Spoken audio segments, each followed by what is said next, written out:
रामनगर नाम के एक गांव में राजा राम अपनी पत्नी कमला और बेटे आकाश के साथ रहा करता था। राजा राम के पास अपनी कोई खेती नहीं थी। राजा राम सब्जी बेचने का काम करता था। उस गांव में शहर से एक सेठ अक्सर आता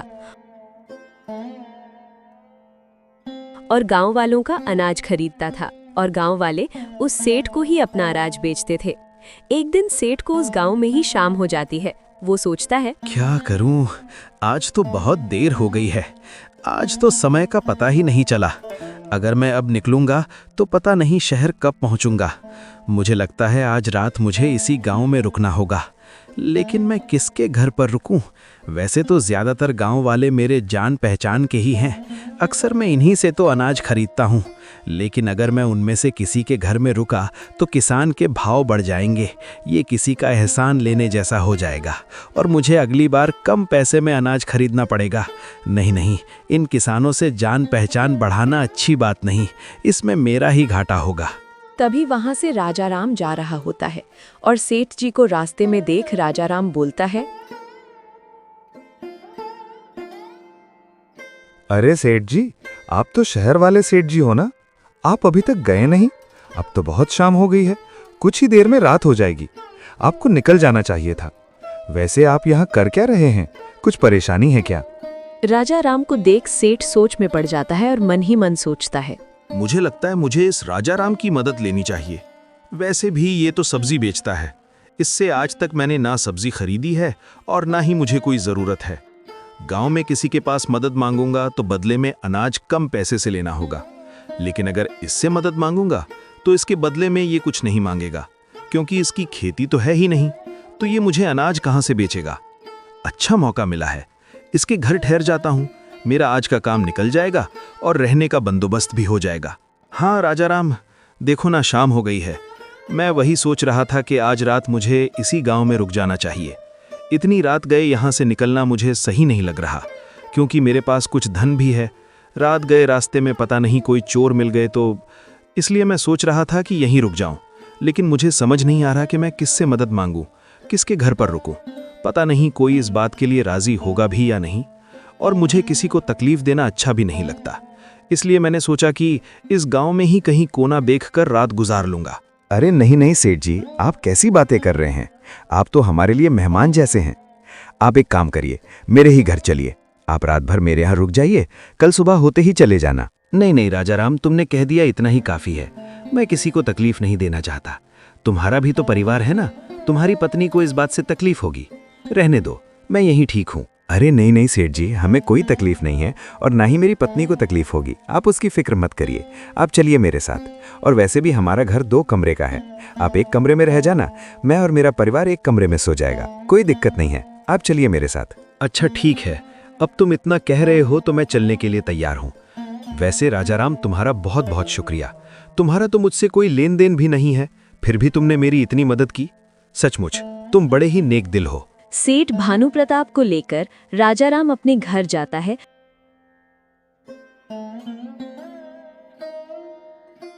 और अपनी पत्नी को सारी बातें बताता है।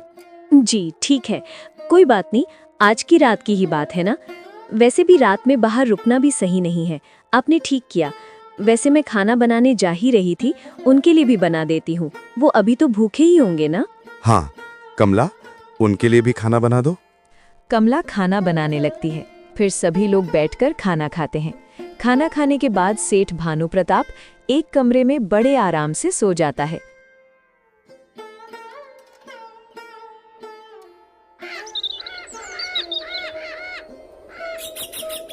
और फिर दूसरे दिन। अच्छा राजा राम, अब मैं चलता हूँ। तुम्हारा बहुत बहुत शुक्रिया राजा राम। तुमने मेरे लिए बहुत अच्छी व्यवस्था की। खाना भी बहुत स्वादिष्ट था। तुम्हारा धन्यवाद। कोई बात नहीं सेठ जी, अब आप जाइए और आराम से जाना। सेठ वहां से चला जाता है।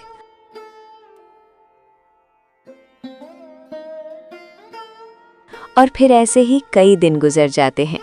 सेठ फिर से गांव में अनाज खरीदने के लिए आता है।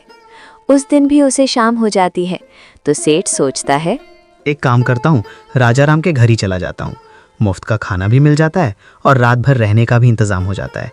कल सुबह चला जाऊंगा और वैसे भी राजा राम मुझे मना नहीं करेगा। यही सोचकर सेठ राजाराम के पास जाता है और उसे बोलता है, राजाराम, मुझे आज देरी हो गई है। क्या मैं आज रात के लिए तुम्हारे घर रुक सकता हूँ? हाँ हाँ सेठ जी, क्यों नहीं, आप रुक सकते हैं।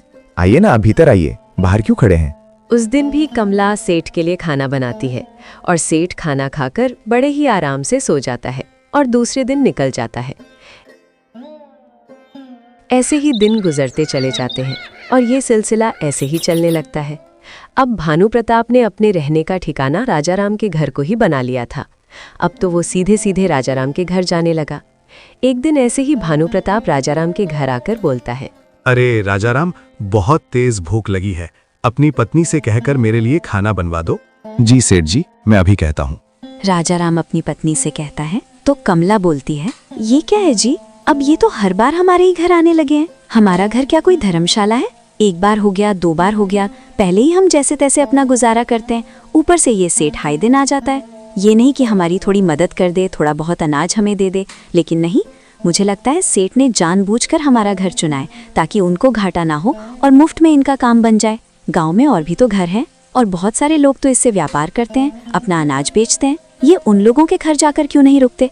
बार बार ये हमारे घर क्यों आ जाते हैं, जबकि हमारा तो उनसे कोई लेन देन भी नहीं है।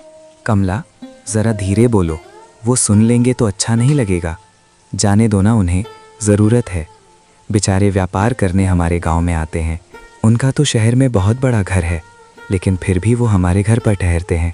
उनकी मजबूरी है कमला, नहीं तो हमारे घर पर क्यों ठहरते? तुम उनके बारे में ऐसा मत सोचो। जब मैंने उन्हें पहली बार घर आने के लिए कहा था तो वो मना कर रहे थे। वो खुद नहीं आना चाहते थे। वो तो मैं ही था जो ज़बरदस्ती उन्हें हमारे घर ले आया। वो तो बाहर ही रुक रहे थे। अब तुम ही बोलो कमला, अच्छा लगता है क्या? आप भी ना बाहर रुक रहे थे तो रुकने देते। वो कौन सा आपके रिश्ते में है जो बार बार उन्हें घर पर लेकर आते हो? और अब तो वो पूछना भी जरूरी नहीं समझते, सीधे सीधे आ जाते हैं जैसा कि उनका ही घर है। ये तो कोई बात नहीं हुई। छोड़ो ना कमला, वो कौन सा रोज रोज हमारे घर आते हैं, कभी कभी देर हो जाती है तो आ जाते हैं। आप भी क्या बोले जा रहे हो? कितने दिन हो गए वो हमारे घर न जाने कितनी बार आ चुके हैं। अब ये तो हमेशा का ही हो गया है। आपसे कुछ भी बोलने का कोई फायदा नहीं, आप तो अपनी ही चलाएंगे ना। जाइए, आप बाहर जाकर उनके पास बैठिए। कमला खाना बनाने लगती है। उसके बाद वो सेठ खाना खाकर फिर से आराम से सो जाता है और सुबह होते ही निकल जाता है। एक दिन कमला अपने पति से कहती है, सुनिए जी, हमें हमारे भविष्य के बारे में सोचना चाहिए, आकाश के बारे में सोचना चाहिए। सब्जी बेचकर हमें कितना कम मुनाफा होता है। गांव में तो लोग सब्जियां खरीदते ही नहीं हैं, बिल्कुल ना के बराबर सब्जियां खरीदते हैं। इतने पैसे से हमारा गुजारा भी नहीं हो पाता। आपको नहीं लगता आपको कुछ और सोचना चाहिए? तुम सही कह रही हो कमला, लेकिन मैं और कौन सा काम करूं? हमारे पास जमीन भी तो नहीं है। अगर होती तो मैं खेती ही कर लेता। माना कि हमारे पास जमीन नहीं है, लेकिन दिमाग तो है ना। आप गांव में सब्जियां बेचते हैं, इससे अच्छा आप शहर जाकर सब्जियां बेचिए, क्योंकि आप उस जगह सब्जियां बेच रहे हैं जहां लोगों को ज़रूरत भी नहीं है। गांव के लोग तो सब्जियां बहुत कम खरीदते हैं, लेकिन शहर में लोगों को अक्सर सब्जी की ज़रूरत होती है। शहर के लोग रोज़ सब्जियां खरीदते हैं। तो मुझे लगता है अगर आप शहर जाकर सब्जियां बेचेंगे तो हमारा मुनाफा ज़्यादा होगा और शहर में दाम भी बहुत अच्छा मिलता है। और आप उन्हें ताज़ा सब्जियां देंगे तो देख लेना, हमारी सब्जी का व्यापार बहुत अच्छे से चलने लगेगा। अगर हमें ज़्यादा मुनाफा चाहिए तो यही करना होगा। हाँ कमला, तुम बिल्कुल सही कह रही हो। मैं शहर जाकर सब्जियां बेचता हूँ, लेकिन कमला, शहर तो बहुत दूर है। अगर मैं सब्जियां बेचने शहर जाऊंगा तो मुझे कभी कभी आते आते तो बहुत वक्त हो जाएगा और इतनी रात में घर नहीं आ सकता। और शहर में तो कोई जान पहचान वाला भी नहीं है, मैं कहाँ रुकूंगा? जान पहचान वाला है ना, वो सेठ जी जो हमारे घर पर अक्सर आना जाना करते हैं, उनका घर तो वहीं है। आप एक काम कीजिए, आप सब्जियां बेचकर उन सेठ जी के घर रुक जाया करिए। और मैं ये भी देखना चाहती हूँ कि वो सेठ जी आपको अपने घर पर रुकने देते भी हैं या नहीं। हाँ कमला, तुमने सही कहा। वो सेठ जी तो शहर में ही रहते हैं, वो मुझे अपने घर पर ज़रूर रुकने देंगे। वैसे भी वो इतने दिनों से हमारे घर पर आ रहे हैं, तो वो मुझे क्यों मना करेंगे? आप बहुत भोले हो, आप लोगों को नहीं जानते। आप देख लेना, मुझे नहीं लगता कि वो आपको अपने घर पर रुकने देंगे। देख लेना, ज़रूर कोई ना कोई बहाना बनाकर आपको भगा देंगे।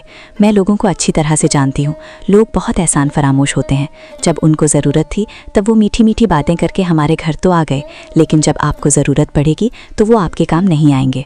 नहीं कमला, तुम गलत सोच रही हो। सेठ जी बहुत अच्छे हैं, उनके मन में ऐसा कुछ नहीं है। तुम देख लेना, अब जब मुझे ज़रूरत पड़ी है तो वो भी मेरी सहायता ज़रूर करेंगे। शहर जाकर मैं उन्हीं के घर रुकूंगा और मुझे पूरा यकीन है कि सेठ जी मुझे उनके घर पर रुकने के लिए ज़रूर कहेंगे, और तो और मेरी खातिरदारी भी करेंगे, क्योंकि हमने भी उनकी खातिरदारी में कोई कमी नहीं रखी थी। देख लेते हैं कि आप सही निकलते हो या मैं। फिर दूसरे दिन राजा राम सब्जी लेकर शहर के लिए निकल पड़ता है और वहां सब्जियां बेचने लगता है। ताज़ा सब्जी होने के कारण उसकी बिक्री बहुत अच्छे से हो जाती है। उसकी सारी सब्जियां बिक जाती है। राजा राम ये देख बहुत खुश हो जाता है और सोचता है, कमला ने सही कहा था। अच्छा हो गया जो मैं शहर में सब्जियां बेचने आ गया। गांव में तो कोई सब्जियां खरीदता ही नहीं है, लेकिन सचमुच शहर के लोग तो बहुत सब्जियां खरीदते हैं। अब मैं ऐसे ही शहर आकर सब्जियां बेचूंगा, बहुत अच्छा मुनाफा होने लगेगा। लेकिन अब तो शाम होने को आई है, मुझे सेठ जी के घर जाना होगा। कल सुबह होते ही मैं निकल जाऊंगा। राजा राम सेठ भानु प्रताप के घर जाता है तो बाहर गेट पर खड़ा आदमी उसे रोकता है और बोलता है, कौन हो तुम? किससे मिलना है? मैं राजा राम हूँ, रामनगर से आया हूँ। मुझे सेठ जी से मिलना है। अच्छा, तुम बाहर ही रुको, मैं सेठ जी से पूछ कर आता हूँ। वो आदमी जाकर सेठ से बोलता है, सेठ जी, बाहर कोई आदमी आया है, बोल रहा था उसका नाम राजा राम है, उसे आपसे मिलना है, क्या उसे अंदर भेज दूं? अरे नहीं नहीं, मैं उसे अच्छी तरह से जानता हूँ, उसे अंदर भेजने की कोई जरूरत नहीं। तुम उसे जाकर कह दो मैं घर पर नहीं हूँ और मेरी पत्नी घर पर अकेली है, तो अंदर आने की कोई जरूरत नहीं है, उसे बाहर से ही भगा दो। वो आदमी जाकर राजा राम से कहता है, सुनो भाई, सेठ जी तुमसे नहीं मिलना चाहते, तुम्हें यहाँ से जाने के लिए कहा है। ऐसा नहीं हो सकता। एक काम करो, तुम उन्हें मेरा नाम बताओ और कहो ना कि मैं रामनगर से आया हूँ। वो मुझे अच्छी तरह से जानते हैं, वो अक्सर हमारे गांव आते हैं और मेरे घर पर ही ठहरते हैं। उनसे कहना कि मुझे उनकी ज़रूरत है, मैं आज रात उनके यहाँ रुकना चाहता हूँ। ठीक है, मैं एक बार फिर से बात करके आता हूँ। वो आदमी फिर से सेठ जी के पास जाकर बोलता है, सेठ जी, कोई रामनगर का राजा राम यहाँ रुकने के लिए पूछ रहा है, क्या करूं? बेवकूफ कहीं के, तुम्हें एक बार में समझ नहीं आता क्या? मैंने तुम्हें कहा ना, उससे कह दो कि मैं घर पर नहीं हूँ। उसे बता दो यहाँ पर मैं ऐसे भूखे नंगे को अपने घर पर नहीं रख सकता। वो एक साधारण सा सब्जी बेचने वाला गरीब और भिखारी है, उसकी औकात नहीं है मेरे घर में पांव रखने की। और क्या मेरा घर कोई धर्मशाला नहीं है जो मुंह उठाकर चला आया? उसे बाहर से ही भगा दो। उस आदमी को ये सुन बहुत बुरा लगता है और वो राजा राम से जाकर कहता है, सुनो भाई, सेठ जी ने मना कर दिया है, तुम यहाँ से चले जाओ। अरे ऐसे कैसे? तुम सेठ जी को ठीक से बता ही नहीं रहे हो कि मैं कौन हूँ। मैं कह रहा हूँ ना, मैं सेठ जी का करीबी हूँ। सेठ जी अक्सर मेरे घर पर रहते हैं। एक काम करो, तुम मुझे अंदर जाने दो, मैं सेठ जी से बात करता हूँ। नहीं रुको, तुम अंदर मत जाओ। देखो भाई, तुम इन बड़े लोगों को नहीं जानते, ये छोटे लोगों के मुंह नहीं लगते। भले ही ये तुम्हारे घर ठहरते होंगे, लेकिन अब वो तुम्हें अपने घर पे रुकवाना नहीं चाहते। दरअसल सेठ जी घर पर ही हैं, लेकिन उन्होंने मुझे ये कहा कि मैं तुमसे कह दूं कि वो घर पर नहीं है और उनकी पत्नी अकेली है। तुम्हें अभी भी समझ नहीं आ रहा कि वो जानबूझकर ये कह रहे हैं, और उन्होंने मुझसे कहा कि मैं तुम्हें यहाँ से जाने के लिए कह दूं। इन बड़े लोगों की नज़र में हम जैसे छोटे लोगों की कोई औकात नहीं होती। वो अपना काम तो निकलवा लेते हैं, लेकिन जब हमारी बारी आती है तब अपना असली रंग दिखाते हैं। राजा राम को ये सब सुन बहुत बुरा लगता है, उसका दिल टूट जाता है। मेरी पत्नी सही कहती थी, मैंने ही उसकी बात नहीं मानी। मैं इन सेठ जी को समझ ही नहीं पाया। इतने बड़े शहर में मैं तो किसी को जानता तक नहीं। अब मैं कहाँ जाऊंगा, कहाँ रहूंगा, मेरे तो कुछ समझ नहीं आ रहा। फिक्र मत करो मेरे भाई, एक काम करो, मैं अभी घर ही जा रहा था, मेरे साथ मेरे घर चलो, आज की रात वहां काट लेना। फिक्र मत करो, मैं अकेला ही रहता हूं, मेरे घर दूसरा कोई नहीं है। सुबह होते ही चले जाना, और याद रखना, यहाँ कोई किसी का नहीं होता, सब लोग मतलबी होते हैं। इन बड़े लोगों पर कभी भरोसा मत करना। तुम्हारा बहुत बहुत धन्यवाद, तुम सच कह रहे हो, मैं आइंदा याद रखूंगा। राजा राम उस रात उसके घर पर ठहर जाता है और सुबह होते ही घर चला जाता है। घर जाने के बाद अपनी पत्नी को सारी सच्चाई बताता है। मैंने तो आपको उस दिन ही कहा था, आपने ही मेरी बात नहीं मानी। अब आने दीजिए उस सेठ को, उसे दरवाजे से ही ना भगाया तो मेरा भी नाम कमला नहीं, एहसान फरामोश कहीं का। इतने दिनों तक यहाँ मुफ्त में खाता रहा, हमने उसे अपना एक कमरा तक दे दिया था ताकि वो आराम से सो सके, उसे किसी बात की दिक्कत ना हो। और उसका शहर में इतना बड़ा घर होने के बावजूद उसके पास आपके लिए थोड़ी सी जगह तक नहीं थी। उसे जरा भी शर्म नहीं आई। जब आपको उसकी जरूरत पड़ी तो उसने झूठ बोलकर आपको वहां से भगा दिया। जाने दो कमला, उसे ऊपर वाला देखेगा। और हाँ कमला, आज के बाद मैं भी उसे यहाँ रुकने के लिए मना कर दूंगा। आने दो उसे। कुछ दिन ऐसे ही बीत जाते हैं।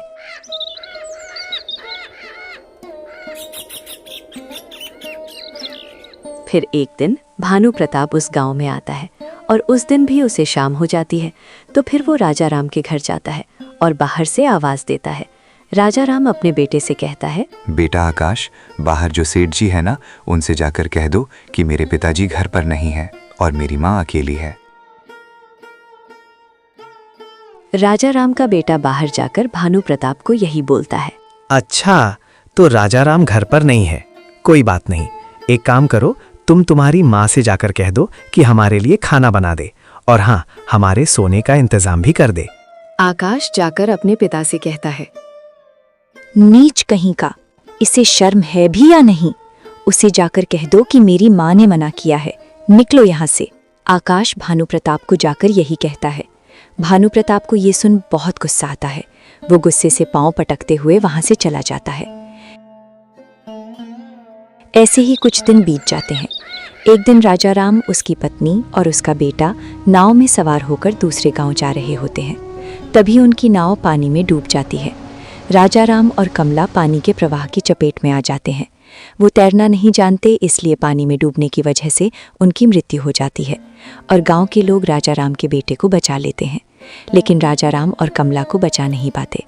गांव वाले मिलकर राजा राम और कमला का अंतिम संस्कार करते हैं। आकाश बिल्कुल अकेला पड़ चुका था। गांव के लोग आकर आकाश को खाना देते थे। वो अपने घर में अकेला बैठा रहता। एक दिन उस गांव में फिर से भानु प्रताप आता है। उसे कमला और राजा राम के बारे में पता चलता है तो भानु प्रताप सोचता है, अरे वाह, ये तो बहुत अच्छा हुआ दोनों मर गए। उसी दिन मुझे घर में रहने के लिए मना किया था ना, उसे तो यही सजा मिलनी थी और ऊपर वाले ने मेरा रास्ता साफ कर दिया। राजा राम के घर पर मेरी कब से नजर थी। अगर वो घर मेरा हो जाए तो मैं यहाँ रहकर अच्छे से व्यापार कर सकता हूँ। मुझे जब जरूरत पड़ी मैं राजा राम के घर पर रुक सकता हूँ। मुझे उसके घर पर कब्जा करना होगा। उसके लिए मुझे उसके बेटे से मेलजोल बढ़ाना होगा। एक बार उसका बेटा मेरी बातों में आ गया तो मैं उसके घर पर कब्जा कर सकता हूँ। यही सोचकर भानु प्रताप राजा राम के घर जाता है और आकाश से बड़े ही प्यार से बात करता है और आसपास के लोगों से कहता है, मुझे इस बच्चे को देखकर बहुत रोना आ रहा है। भगवान भी कितना कठोर दिल है। इस छोटे से बच्चे पर जरा भी दया नहीं आई। इतनी छोटी उम्र में बेचारा अनाथ हो गया। राजा राम मेरा बहुत अच्छा दोस्त था। हमारी दोस्ती के नाते मैं इस बच्चे को मेरे साथ ले जाना चाहता हूँ। इसे खूब पढ़ा लिखा कर बड़ा आदमी बनाना चाहता हूँ। बेटा, क्या तुम मेरे साथ चलोगे? मेरा बहुत बड़ा घर है और बेटा, मेरी कोई संतान नहीं है। मैं तुम्हें अपने बेटे के रूप में स्वीकार करता हूँ। तुम मेरे साथ चलो, मैं तुम्हें राजा की तरह रखूंगा बेटा। गांव वाले और आकाश उसकी मीठी मीठी बातों में आ जाते हैं और आकाश खुशी खुशी उसके साथ उसके घर चला जाता है। शहर आने के बाद भानु प्रताप की पत्नी रुक्मिणी भानु प्रताप से कहती है, ये किस भिखारी को उठा कर ले आए हो? इसकी हालत देखिए। कौन है ये लड़का? अरे रुक्मिणी, ये लड़का राजा राम का लड़का है। राजा राम और उसकी पत्नी अब इस दुनिया में नहीं रहे और उस गांव में राजा राम का एक घर है जिस घर पर मेरी कब से नजर है। मैं उस गांव में जब भी व्यापार करने जाता हूं, मेरे ठहरने के लिए वो घर मुझे चाहिए। और तो और मैं उस जमीन पर भी व्यापार कर सकता हूं। वहां पर मैं अपने गोदाम बनवा सकता हूं और उसके लिए मुझे इस आकाश को वहां से निकालना था। इसलिए मैं उसे अपने पास लेकर आया। और तुम चिंता क्यों करती हो? मैं तुम्हारे लिए मुफ्त का नौकर लेकर आया हूँ। ये जीवन भर हमारी गुलामी करेगा और वो भी मुफ्त में। तुम्हें जो काम इससे करवाना है तुम करवा सकती हो और इसे हमें कभी तनख्वाह देनी भी नहीं पड़ेगी। ये हमारे लिए मुफ्त का नौकर है, ऐसा ही समझो। क्या बात कर रहे हो? मुझे ये लड़का मेरे घर में नहीं चाहिए। हमारी एक लड़की है, वो इसके साथ रहेगी तो वो भी इसके जैसे बन जाएगी। मैं अपनी बेटी के ऊपर इसकी परछाई भी नहीं पड़ने दूंगी। ये देहाती और गवार है। हमारी बच्ची भी इसके साथ रहकर ऐसी ही हो जाएगी। इसकी और हमारे बच्चे की कोई बराबरी नहीं है। मैं इसे घर में नहीं रहने दूंगी। रुक्मिणी, लेकिन मैं क्या करूं? ये बच्चा वहीं रह रहा था। मैं गांव वालों से झूठ बोलकर इसे यहाँ लेकर आया हूँ। अगर मैं इसे यहाँ नहीं रखा तो वो घर मेरा कभी नहीं हो पाएगा और मुझे किसी भी हालत में वो घर और वो जमीन चाहिए। तुम सोच नहीं सकती रुक्मिणी, इससे हमारा बहुत फायदा हो सकता है, हमारा व्यापार और बढ़ सकता है। अगर आपको वो घर ही चाहिए तो इस बच्चे को यहाँ रखने की क्या जरूरत है? इसे कहीं बाहर छोड़ आओ। रुक्मिणी, ये बात मेरे दिमाग में आई थी, लेकिन ये बच्चा गांव का बच्चा है, देहाती है, बेवकूफ नहीं है, ये बहुत होशियार है। अगर मैं इसे कहीं छोड़कर आ गया तो ये कैसे न कैसे अपने घर तक पहुंच ही जाएगा और गांव वालों को मेरी सच्चाई भी बता देगा। मैं इसे कहीं भी छोड़ नहीं सकता। अगर ऐसी बात है तो आप एक काम कीजिए, इस बच्चे के हाथ पैर बांधकर इसे जंगल में फेंक आइए। वो अपने हाथ पैर खोलकर तो वहाँ से भाग नहीं सकता ना। और तो और जंगल में जंगली जानवर बहुत होते हैं, वो इसे जिंदा नहीं छोड़ेंगे, इसका काम तमाम कर देंगे। हाँ रुक्मिणी, तुम सही कह रही हो, मैं ऐसा ही करता हूँ। भानु प्रताप आकाश के पास जाकर उसे कहता है, बेटा आकाश, तुम्हें ना ननिहाल में तुम्हारी नानी बुला रही है, चलो मैं तुम्हें छोड़कर आता हूँ। आकाश अपनी नानी का नाम सुनकर बहुत खुश हो जाता है और खुशी खुशी सेठ जी के साथ जाने के लिए तैयार हो जाता है। सेठ जी उसे जंगल ले जाकर रस्सी से बांध देते हैं और उसे वहां छोड़कर वहां से निकल आते हैं। आकाश जोर जोर से रोने लगता है। तभी वहां पर शहर का सबसे बड़ा रईस आदमी शिव प्रसाद वहां से गुजर रहा होता है और आकाश की आवाज सुनकर इसके पास क्या कह पहुंचता है। अरे बेटा, तुम यहाँ कैसे और तुम्हें किसने बांधा? रुको, मैं तुम्हें अभी खोलता हूँ। शिव प्रसाद आकाश को खोल देता है और उससे पूछता है, अब बताओ बेटा, तुम्हारी ये हालत किसने की? तुम यहाँ कैसे आए? तुम्हारे माँ बाप कहाँ हैं? मेरे माँ बाप नहीं हैं, वो मर चुके हैं। मुझे एक सेठ जी झूठ बोलकर मेरे घर से यहाँ लेकर आए थे और उन्होंने मुझे यहाँ आकर बहुत मारा और पेड़ से बांध दिया। मैं नहीं जानता वो कहाँ रहते हैं, उनका नाम क्या है। मैंने कभी उनसे उनका नाम नहीं पूछा। वो गांव में हमारे घर में आते रहते थे, बस मुझे इतना ही पता है, मुझे उनके बारे में कुछ नहीं पता। अच्छा कोई बात नहीं, तुम एक काम करो, तुम मेरे साथ मेरे घर चलो। मेरी कोई संतान नहीं है। तुम्हारी बातें सुनकर तो ऐसा लग रहा है मानो ईश्वर ने मेरी सुन ली। बेटा, मुझे एक संतान की ज़रूरत है। मेरे पास सब कुछ है बेटा, लेकिन मेरी कोई संतान नहीं है। मेरी पत्नी की भी यही इच्छा है कि हमारा भी एक बेटा हो, लेकिन बेटा हमारा बेटा हो पाना असंभव है। हम कभी माँ बाप नहीं बन सकते, वो तुम नहीं समझोगे बेटा।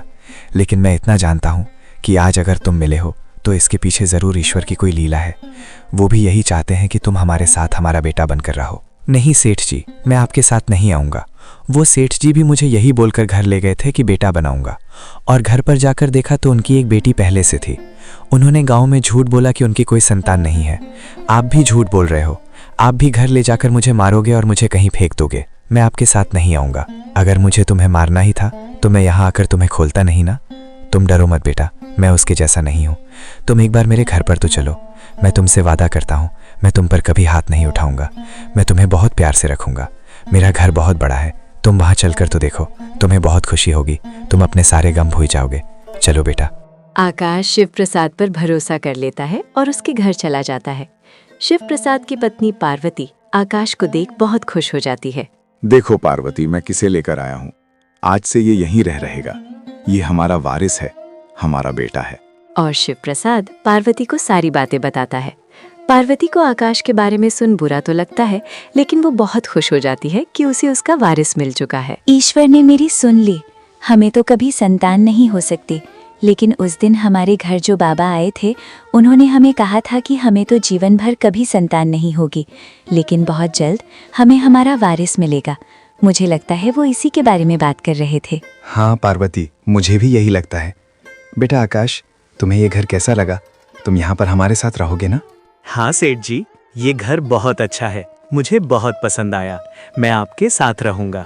आप बहुत अच्छे हो। तुम ये सेठ जी कहना बंद करो। आज से तुम हमारे बेटे हो। ये तुम्हारी माँ है और मैं तुम्हारा पिता। आज से तुम हमें सेठ और सेठानी नहीं कहोगे, माता पिता कहकर ही बुलाओगे। आकाश खुशी खुशी वहां रहने लगता है। सालों बीत जाते हैं और समय के साथ आकाश अब बड़ा हो चुका है। आकाश सालों बाद अपने गांव जाता है और देखता है कि उसके घर की जगह एक बहुत बड़ा गोदाम है जिसमें अनाज भरा पड़ा है। आकाश गांव के लोगों से पूछता है तो उसे पता चलता है कि वो किसी भानु प्रताप व्यापारी की जगह है। आकाश को पूरी बात याद आ जाती है और वो समझ जाता है कि भानु प्रताप ही वो आदमी था जिसने उसे पेड़ से बांधा था। आकाश घर जाकर शिव प्रसाद को ये सारी बातें बताता है। अच्छा, तो ये बात है। मैं उस भानु प्रताप को अच्छी तरह से जानता हूँ। बहुत ही घटिया आदमी है और एक नंबर का लालची आदमी है। तुम फिक्र मत करो, तुम उसे ऐसा सबक सिखाना कि वो जिंदगी भर याद रखे।